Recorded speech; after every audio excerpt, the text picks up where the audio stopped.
Hey, I'm Tom. I'm 23 and I just moved out on my own for the first time. No roommates, no family, just me. A beat-up old house I found on a rental site and a 6-month lease I could barely afford. I grew up in a crowded home with 3 siblings and 2 parents who always meant well but never really listened. They were the kind of people who told me how to live my life before I even had a chance to figure it out myself. You should go into trades. It's safer. Don't waste money on that idea. It'll never work. You're too young to know what you want.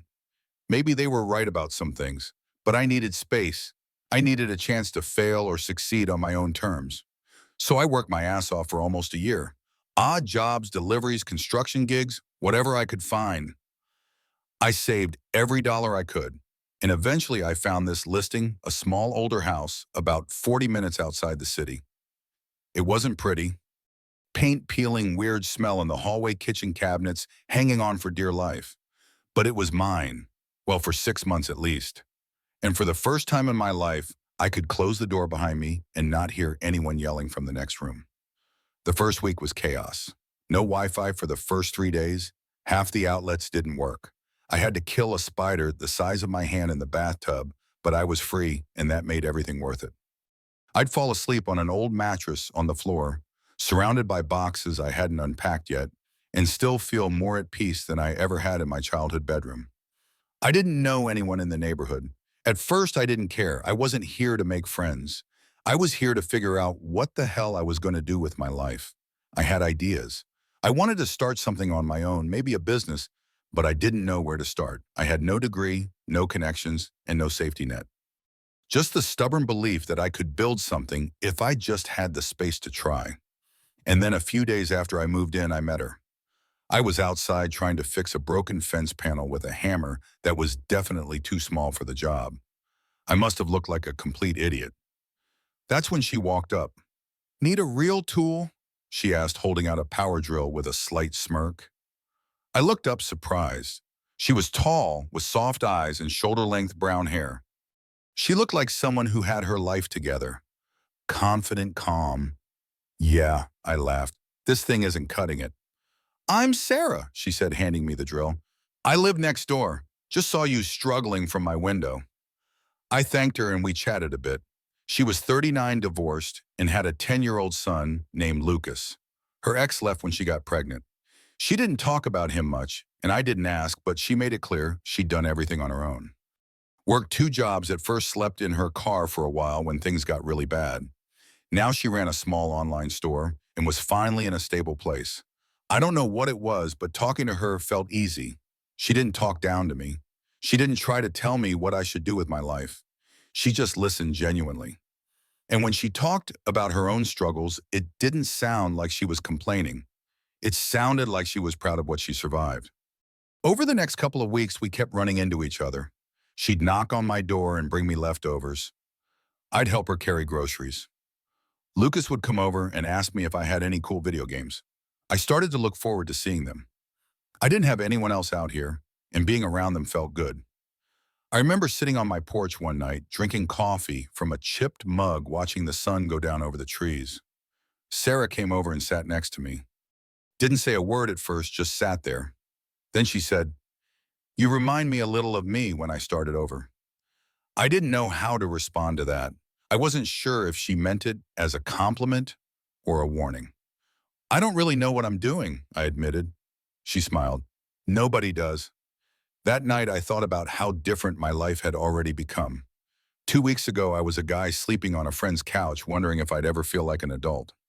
Now I had a house, a neighbor who believed in me more than my own parents ever had, and maybe, just maybe, a new beginning.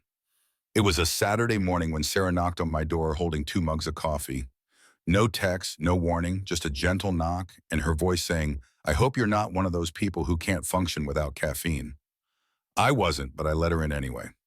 She sat at the small kitchen table across from me, looked around at the half-finished mess. I called a house and said, "You know, it already looks better than it did when the last guy lived here." That was her way of saying she approved. We talked for almost 2 hours that morning. She asked about my family, and I gave her the short version. Strict parents, lots of rules, never felt like I could breathe. She nodded like she understood. Then she told me her story, and I mean really told me. No sugarcoating. She got pregnant at 28. Her boyfriend at the time, Lucas's father, panicked, said he wasn't ready, and just like that, he was gone. She had no savings, no plan, and no one to fall back on. Her parents had died years before, and her only sibling lived across the country. She worked nights as a waitress while pregnant, then cleaned houses during the day after Lucas was born. She lost her apartment when Lucas was 6 months old and lived in her car for 4 weeks. 4 weeks with a baby and nowhere to go. I used to park outside this diner that opened early, she said.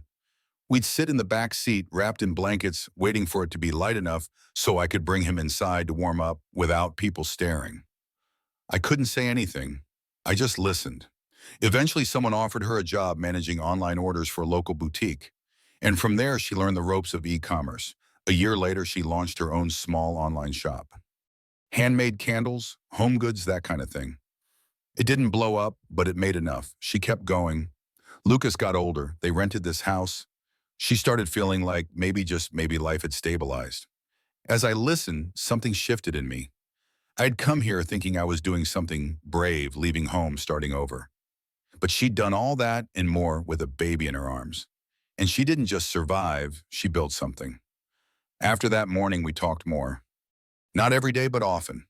We'd see each other while bringing in groceries or out by the mailbox.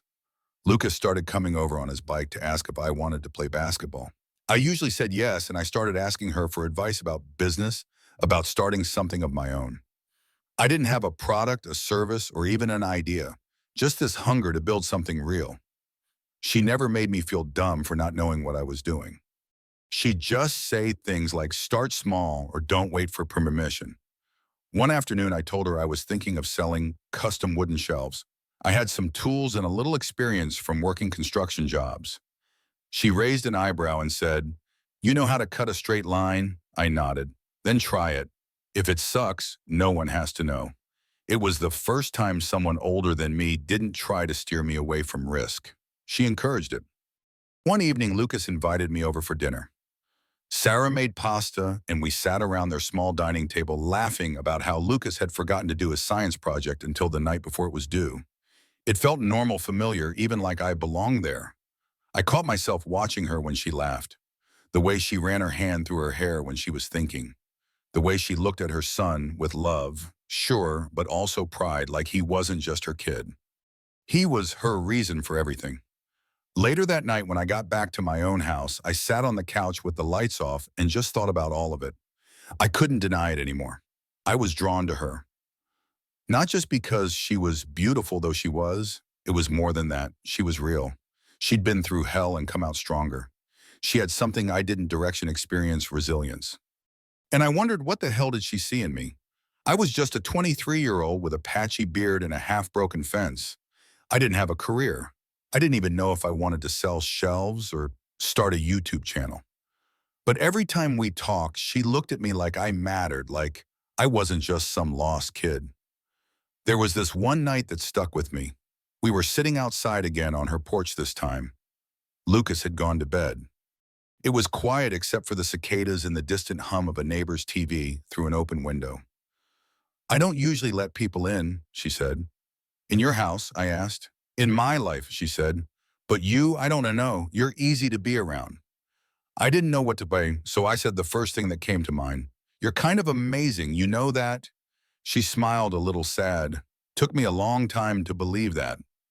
And then, like clockwork, the self-doubt crept back in. I told her I wasn't sure I was the kind of person who deserved to be around people like her, that I wasn't stable, that I didn't know what the hell I was doing with my life, that she was too experienced, too grounded. "You're too young for me," I said, almost like a joke, but not really. She looked at me for a second, then smiled. Not the sad smile, but the real one, the one that made her eyes crinkle just slightly. "That's exactly why I like you," she said. I didn't respond. I couldn't. My mind was still catching up what had just happened. That night, I didn't sleep much. Not because I was confused or scared, but because for the first time in a long time, I felt like something was starting. Something real, something different. And I wasn't sure where it would lead, but I knew I wanted to find out. The next morning, everything felt different. I stood in my kitchen, making toast, burning it as usual, and couldn't stop thinking about what Sarah had said the night before. That's exactly why I like you. I must have replayed it in my head 100 times. It wasn't a flirty joke or something said lightly. There was a tone in her voice calm, certain like she'd thought about it before, and just finally decided to say it out loud. I didn't know how to act around her now. Should I pretend nothing happened? Should I say something? Do something I didn't have long to overthink? Around noon, there was a knock at the door. I opened it to see Sarah standing there with a basket of fresh laundry in her hands. Was doing a load anyway, she said. Thought I'd help the guy who still doesn't have a working dryer. I smiled, unsure of what to say. Thanks. I burned my toast again this morning. She laughed. You're hopeless. She walked in like she always did, comfortable, familiar. It didn't feel forced or awkward. And maybe that was what surprised me most, how normal it still felt, even after what she said. We sat on my couch and talked for over an hour. Nothing heavy, just small talk. She mentioned a new product line she was working on for her online store, custom fragrance candles. I told her I'd finally ordered decent tools for woodworking, thinking maybe I could sell handmade shelves locally. She encouraged the idea, said I should test it out at the weekend farmers market in town. Somewhere between talk of candles and shelf brackets, I asked, were you serious last night? She looked up, not missing a beat. About what? You said you like me because I'm young. She smiled again, same as the night before. I like how you see the world, like everything's still possible. I stayed quiet for a second, then said, you know, most people would say I'm not ready, that I don't know what I'm doing. Well, you don't, she said with a laugh, but neither did I. Not when I started over. You got time, Tom. That's a gift. She reached over and touched my hand.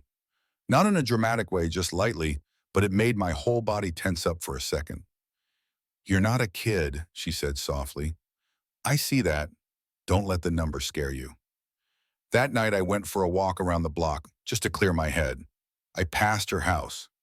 Lights were still on. I could see her in the kitchen, helping Lucas with homework, smiling, being a mom, a provider, a leader. And there I was, 23. No real job, no real plan, no roots. I wasn't intimidated by her. I admired her, but at the same time, I felt small, like I hadn't earned the right to be in the kind of life she built. The next day, Lucas knocked on my door. Mom says you're making shelves now, he said. Can I help? We ended up sanding 2 rough planks together in the garage for hours. He was chatty, energetic, smarter than I'd expected. At one point, while brushing sawdust off his hands, he said, you're cool, not like most grown-ups. I looked at him and said, thanks, I guess. He grinned. You're kind of like an older brother. That hit me harder than it should have. Later that week, Sarah invited me to join them for a picnic at a park on the edge of town. She packed sandwiches, drinks, snacks, the whole thing. We laid a blanket out under a tree and Lucas kicked a ball around while we sat and talked. It was during that picnic that I realized just how much she trusted me with her son, with her time, with her space. As the sun started to dip behind the trees, we sat close watching Lucas chase butterflies. I turned to her and said, you're not scared of this? Of what? She asked. Of us, of what people might think. She looked at me with a calm expression. Tom, I've lived through being broke, abandoned, judged, and invisible. You think I'm scared of opinions now? She had a point, but I said hesitant.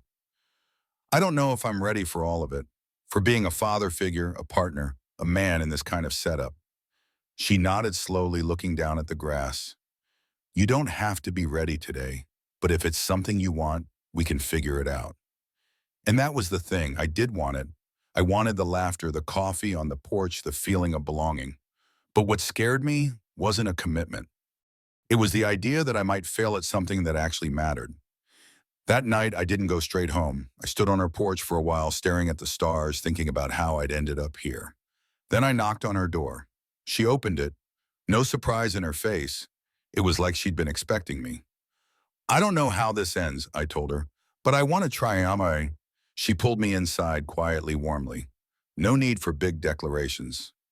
We were 2 people, different ages, different battles, but maybe, just maybe, on the same path now.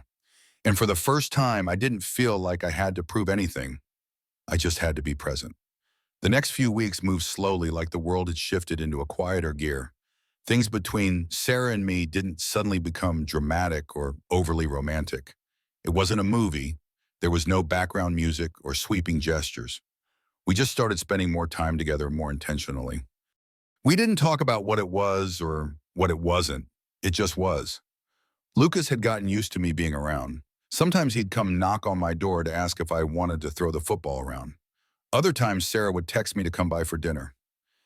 It felt natural, like this rhythm had always been there. I just hadn't heard it before. But under all of it, there was this constant tug in my chest, a low hum of uncertainty. I couldn't stop thinking about the future, about whether I was building something real or just playing a part I wasn't ready for, about whether I deserved any of it. One afternoon, I was in the garage working on a small shelf, my third attempt. The first one was crooked. The second one splintered when I drilled too fast. This one was better, smoother. I felt a little proud of it. Sarah showed up around sunset holding 2 lemonades. She leaned against the garage doorway while I sanded the edges. "Looks solid," she said. "It's not bad," I replied, still learning. She handed me a drink and watched me work for a moment. "You ever feel like you're pretending?" I asked, suddenly not looking at her. She didn't answer right away. Then she said, "All the time." I looked up. "I used to put on makeup before walking my son to school," she continued. "Not because I wanted to, but because I thought people would judge me if I didn't look like I had it all together. Like I had to prove I was a good mom." I nodded. "I feel that way now, like I'm pretending to be something I'm not." "You're 23, she said gently. "You're supposed to feel that way."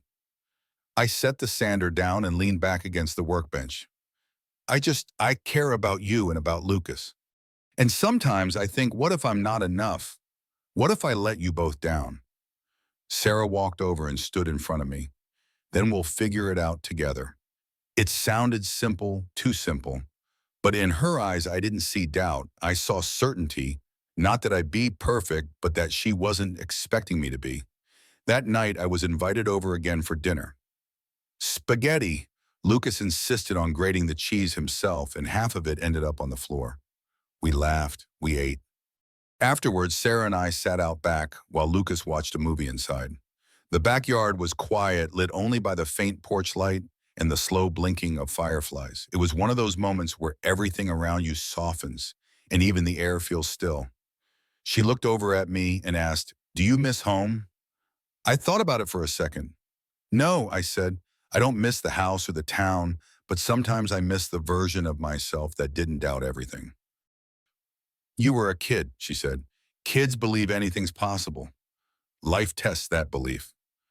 "I guess I'm still being tested," I said. She reached out and took my hand. "You're not failing." It wasn't just words.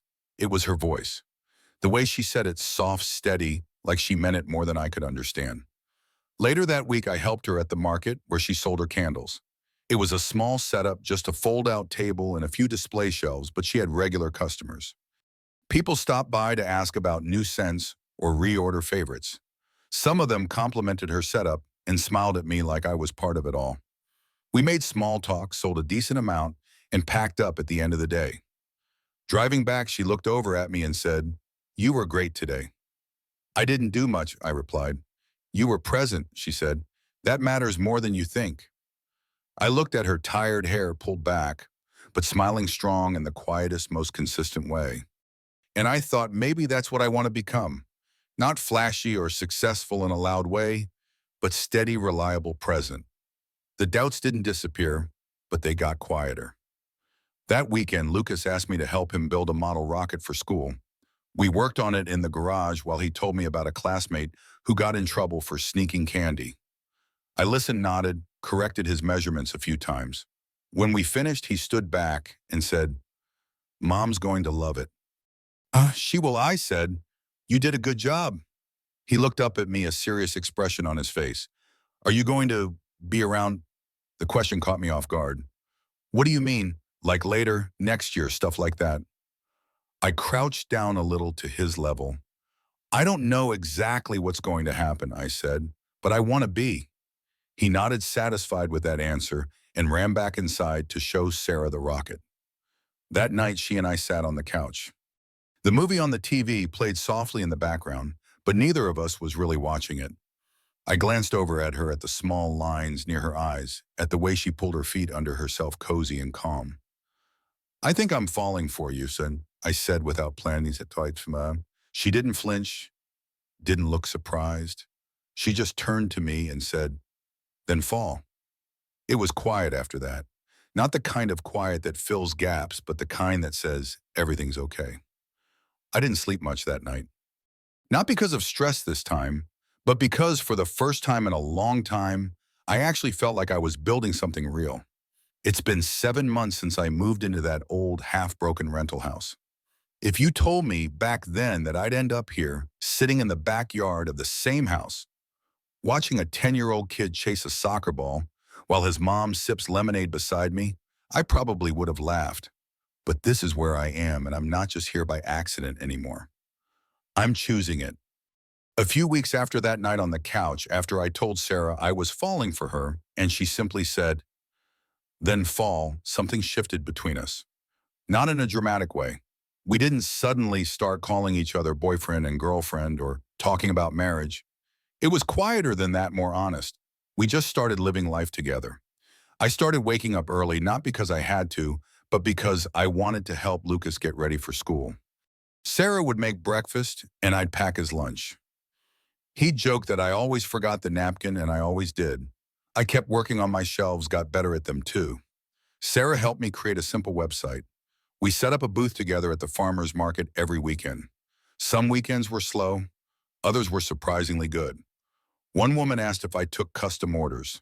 I said yes, even though I had no idea how to build what she wanted. I figured it out later. Sarah's business kept growing too. She started shipping candles out of state. I helped with the packing and logistics. We worked side by side at night, often in silence, sometimes with music playing low in the background.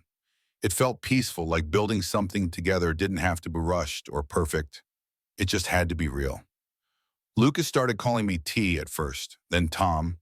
Then one day, just quietly, when he got hurt falling off his bike, he said, "I want Tom, not Mom, not a neighbor, me." That's when I knew I was in deeper than I thought and that I wanted to be. A month after that, Sarah and I sat down after Lucas went to bed and had the conversation we both knew was coming. "What are we?" I asked. She didn't answer right away. She was folding laundry, looking down at a pair of tiny socks. "We're a family," she finally said. "A strange, beautiful, unexpected one, but a family." I nodded. That word scared me once. It doesn't anymore. She reached across the couch and took my hand. "We don't have to label it, but I want you here. I want this." I told her I wasn't going anywhere. We made a few changes after that. I officially moved in, not just stayed over. I kept paying rent on my house until the lease ran out, but all my stuff was in hers. We moved my tools into her garage. I turned part of the space into a little workshop. Lucas helped paint the walls. He added a crooked sign that said T's Shop. It still hangs there. It wasn't all perfect. There were nights I doubted myself. Days I felt like I wasn't doing enough. I still wasn't making real money, and that bothered me. But Sarah reminded me again and again that building something takes time.